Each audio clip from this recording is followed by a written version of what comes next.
안녕하세요. 명불허정입니다. 그동안 소식이 너무 뜸했습니다. 그죠? 저를 걱정해주시는 원장님들도 계셨는데 정말 감사드리고 죄송해요. 그 대신에 제가 그 기다리신 시간 아깝지 않도록 아주 빅뉴스 가져왔으니까 오늘 영상 끝까지 시청해주세요. 그 빅뉴스는 명불허정 학원 오픈! 아니 뭐야, 공부방 한다고 까불더니만 학원 오픈? 배신했다고 생각하지 마시고, 제가 학원을 오픈하고 지금 2달 반 정도가 됐거든요. 8월 초에 오픈했으니까 그 기간 동안 열면서 느꼈던 부분을 다시 공부방 초기로 돌아가서 한번 녹여내보도록 할게요. 자, 우선은 학원 소개 간략하게 해야겠죠. 그 공부방의 여왕이라고 감히 말할 수 있었던 명불허정이 오픈한 학원은 과연 어떤 모습인가? 자, 우선은 저희 학원은 아파트 단지 내 상가에 위치해 있고요. 규모는 50평 정도 됩니다. 공부방에서 이제 학원을 오픈을 하면서 강사분들도 고용을 하고요. 규모는 2배, 2.5배 정도로 확장이 된 것 같아요. 근데 또 여기서 말씀드려야 될 부분이 다 마감됐습니다. 다 마감됐습니다. 그래서 내년 2월까지도 지금 이제 학생들 명단이 쫙 마감이 된 상태인데, 그러면 홍보는 어떻게 했냐? 일단 첫 번째는 저희 기존 학생들이 거의 다 그대로 왔어요. 거의 다 그대로 오면서 입소문, 소개, 어머 거기 학원으로 확장한다면서 그럼 이제 좀 자리 있겠네, 이렇게 해서 오신 분들도 계시고요. 저희가 했던 홍보는 사실 딱 하나예요. 인테리어 기간 동안에 달았던 현수막, 딱 그거 하나거든요. 그것도 제가 자세히 나중에 풀어드리도록 할게요. 우선 이제 그 정도의 것으로 저희가 학원을 시작하게 됐는데, 지금 2개월 반 정도 유지를 하면서 느낀 건 바로 공부방 오픈과 학원 오픈은 다르지 않다. 그 비결에 대해서 오늘 한번 얘기해 보도록 하겠습니다. 그럼 그 비결은 뭐냐? 명불허정이 처음부터 계속 얘기했던 바로 그 color, your color, 색깔입니다. 근데 이 색깔이라는 것은 좀 사실 애매하잖아요. 그래서 제 예시를 구체적으로 좀 들어드리면서 시작해 보도록 하겠습니다. 우선은 이제 한 5년 전으로 돌아갔어요. 이제 명불허정 되기 전에, 그 5년 전에 한없이 나약하고 고민 많았던 명불허정입니다. 과거 5년 전입니다. 막 공간도 없어가지고 신혼집 방 한 칸을 내어주면서 시작했어요. 그때 제가 가장 고민했던 것은 내 마음속에서는 원서 읽기가 맞는데 이 영어 공부를 하는 데 있어서 제일 유일한 방법은 원서 읽기다! 라고 누군가 말씀하셨거든요. 저도 그렇게 생각을 합니다. 그건데 그럼 과연 학부모님들과 학생들이 좋아해 줄까? 였어요. 생각해보세요, 원장님들. 나는 진짜 이 방법이 맞다고 생각을 하는데 이 손님이 아무도 안 와. 그럼 안 되잖아요. 당연히 우리는 학생들의 니즈를 충족해주고 당연히 성과도 나야 됩니다. 그럼 이 원서 읽기라는 거는 오늘부터 한 달 읽었더니 저희 애가 영어 실력이 막 눈에 띄게 성장했어요, 선생님. 이러지 않는단 말이에요. 당연히 시간이 필요합니다. 그러면 그 시간 동안 원장님들이 그 색깔을 얼마나 유지를 잘하느냐가 저는 제일 핵심이라고 생각을 합니다. 저도 처음에 원서 읽기 열었을 때 뭐 한 달도 아니고 그만둔 학생들도 있었어요. 그때 막 방에 들어가서 혼자 막 울면서 나도 그냥 시중에 나와 있는 리딩서로 그냥 수업 때릴까? 이렇게도 생각하고 그냥 문법이랑 프린트만 이만큼 왕창해서 양으로 막 승부를 해볼까? 진짜 많이 흔들렸어요. 그래도 제 마음속에서, 그리고 이거는 이제 저의 신랑의 도움도 컸죠. 원서 읽기 계속 유지해봐. 이거는 분명히 되는 거야. 그러면서 계속 유지를 했어요. 당연히 그때 제 워크북은 좀 솔직히 어디 내놓기가 좀 부끄러울 수도 있을 정도로 좀 허접했습니다. 그때 학생들한테 정말 고마울 정도로. 그렇지만 이제 기본 내용들은 갖추곤 있었죠. 지금 워크북하고 비슷하게. 근데 그때는 이제 권수도 많지 않았고 제가 봤을 때도 학생들 성과가 바로 나오지 않으니까 매번 새로운 책을 만들면서도 좀 의심스러웠어요. 이거 내가 계속 해도 되는 건가? 이러다 손가락만 빨고 있는 건 아닌가? 뭐 고민 정말 많이 했거든요. 그래도 저는 마음 한켠에 학창 시절에 책 읽기와 영어를 좋아하던 그 학생이 이렇게 커서 영어를 가르치기까지 유일하게 도움이 되었던 방법, 바로 원서 읽기다. 나를 믿자. 그래서 저는 원서 읽기 워크북을 거의 일주일에 막 한두 개씩 계속 만들어냈고 새벽까지도 앉아 있었어요. 그 컴퓨터를 저희 안방에 옮겼다니까요. 하다가 바로 누워 자는 거예요. 이렇게. 그 고시원 아시죠? 그런 것처럼 저희가 만들어놨었거든요. 아무튼 이제 그때 생각하면 조금 암울한데 그렇게 한 권 한 권씩 계속 쌓아갔어요. 그래서 지금은 정말 이제 많은 규모의 워크북이 쌓이게 됐는데, 그때와 지금 제가 학원을 딱 오픈하고 하는 수업이 다를 게 없다는 거예요. 바로 뭐다? 원서 읽기. 당연히 학원을 오픈하면서 저도 고민을 많이 했어요. 뭐 예를 들어서 프랜차이즈나 대형 학원처럼 어떤 시스템을 갖출 것인가? 그러면 4대 영역을 다 다뤄줘야 되는 건 아닌가? 왜? 학원이잖아. 그러면 어머니들이 기대하는 바가 있을 거란 말이죠. 저도 정말 고민 많이 했습니다. 그렇지만 과감하게 역시 내 마음의 소리를 들었어요. 내가 공부방 규모를 이렇게까지 확장하고, 저는 초등학교 때 다녔던 학생이 지금 고등학생이거든요. 사실 좀 공부 안 하는 학생도 있어요. 근데 모의고사가 내일 1에서 2등급이 나와요.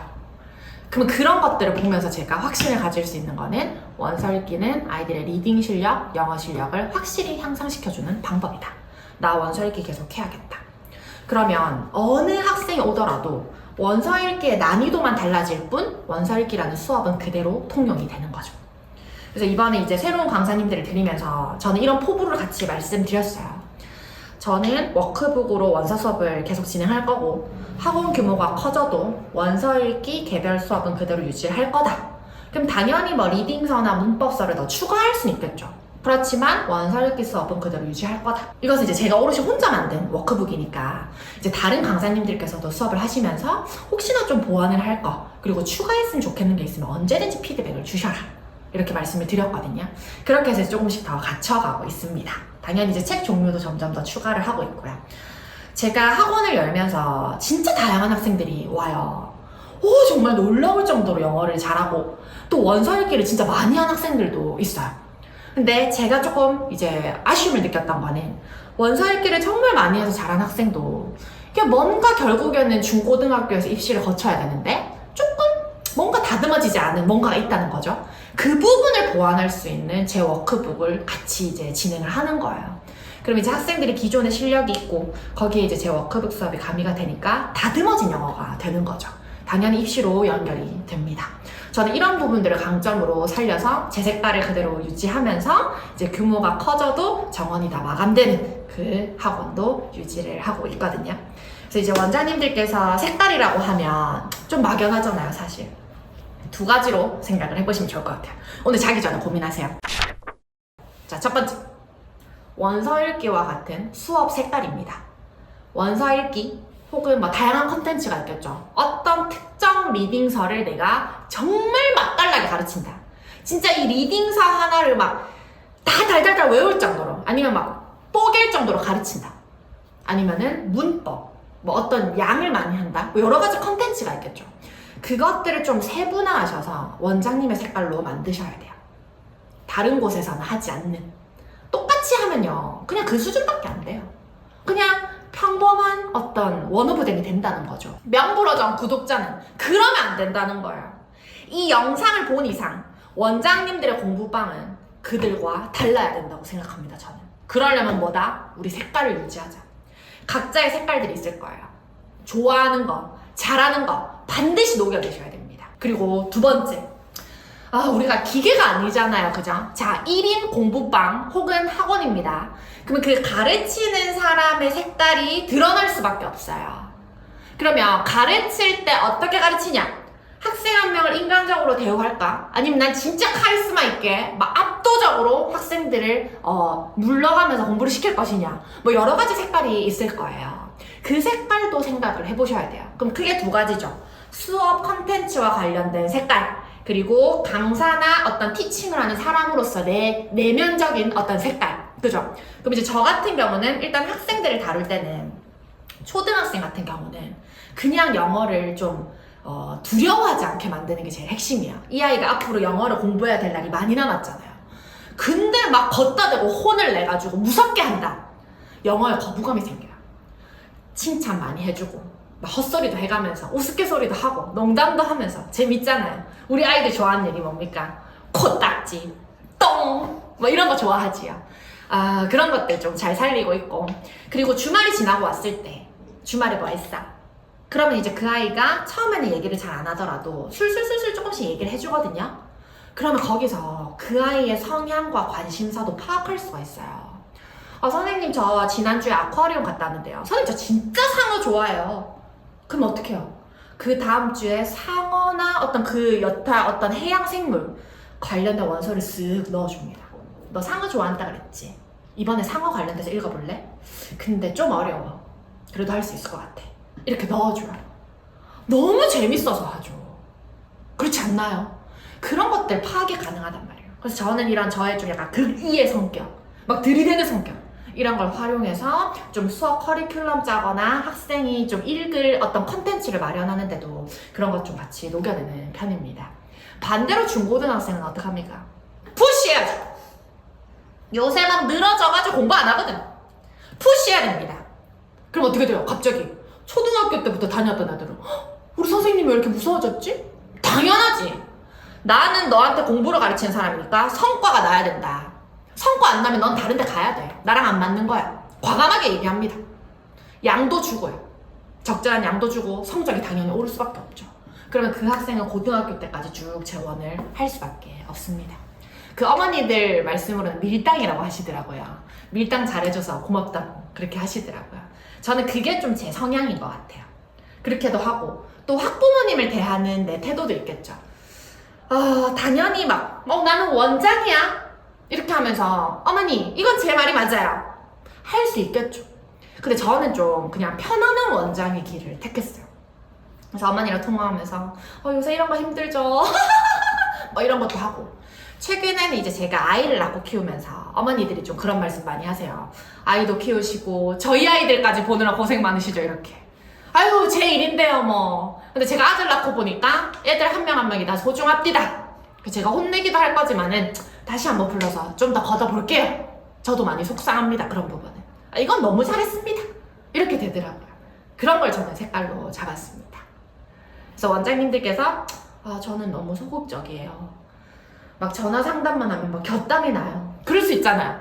그러면 전화 상담하지 말고 카톡을 진짜 자세하게 남기세요. 많이 생각해 보시고, 그럼 어머니들께서도 천천히 읽어보시고 또 답변을 주실 거예요. 누가 맞다 틀렸다는 없어요. 오히려 저 같은 성향을 안 좋아하는 어머니도 있을 수 있잖아요. 저 원장은 뭐 전화가 와가지고 하하하하 막 이렇게 깔깔댄다고. 다 각자만의 색깔이 있고 그 색깔을 좋아해주는 학생, 학부모님들은 어딘가에 반드시 있습니다. 원장님들께서 중간에 색깔을 자주 바꾼다? 그러면 원장님을 발견을 못합니다. 근데 원장님 색깔을 꾸준히 유지한다. 언젠가는 자석처럼 원장님들의 색깔에 맞는 학생들이 하나둘 붙기 시작할 거예요.